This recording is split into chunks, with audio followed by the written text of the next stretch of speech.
Ayan, good morning mga ka-automatic for life.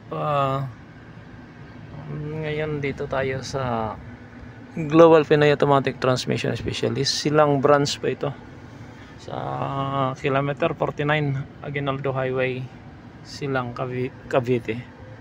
So ang ating schedule for today, ayan yung BT50.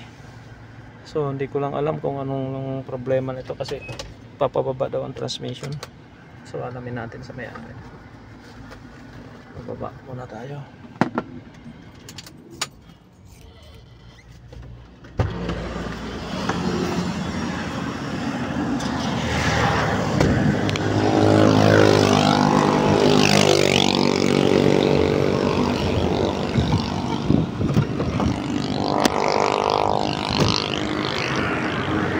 Yan.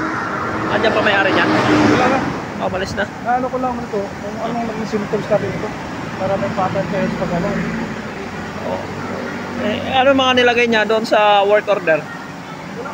Ang sinabi lang niya, pag nirip daw to, yung sabi mo daw, yung nirip to, umaano daw bumagsak kayo ito ka, ay gano'n.